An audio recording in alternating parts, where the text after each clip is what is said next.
Good morning, everyone. So, Karen Read, day 25, innocent until proven guilty in a court of law. Wow, what a morning we've had already. So, Michael Proctor's friend on the stand having to read text messages he felt uncomfortable saying out loud.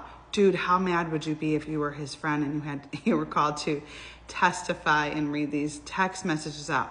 It did catch him in one lie, though. He said he didn't know who Liz was. Are you kidding me?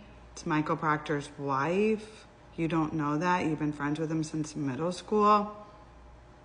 But I don't know if the jury is going to know that, so it is what it is. But dang, I would be so mad at my friend if I had to go up there and read inappropriate text messages. Okay, and then how gross is Dirty Birdie Brennan? He literally, and Michael Proctor's friend hesitated to read this out loud, knowing what he was going to read. The manner of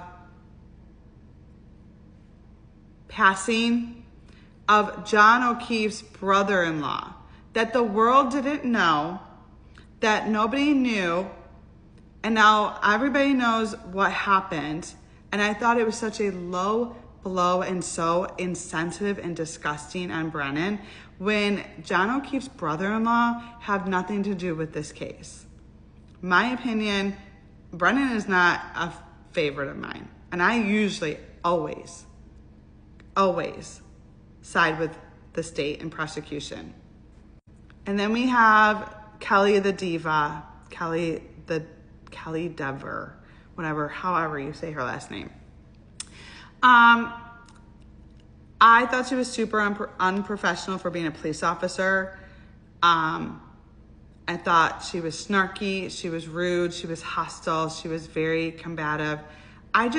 She rubbed me the wrong way for being a police officer. I've never seen a police officer testify like this. If you were on the side of finding justice for John O'Keefe, that went out the window with your attitude, because it didn't look like it at all. It looked like you were trying to save your job. So take all of that aside, her mannerism, everything on the stand. Think about what she's saying. She's literally saying that she originally told the FBI, thank you, Kelly, for saying that she told the FBI that she saw Berkowitz and Higgins in the Sallyport, and she's saying that she misspoke when she told them that. Misspeaking is saying that someone was wearing a red shirt when maybe they were wearing an orange shirt.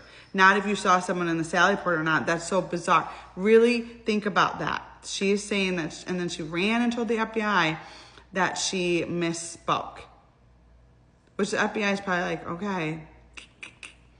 So, then she tells us that the commissioner called her into his office to tell her to tell the truth and do the right thing. Okay, Kelly, we all know what that means. We all know what that means, okay? So I don't really know Kelly. I've never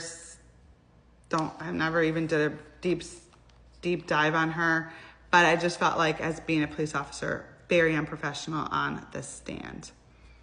And now I have to catch up, but we have Dr. Russell on the stand.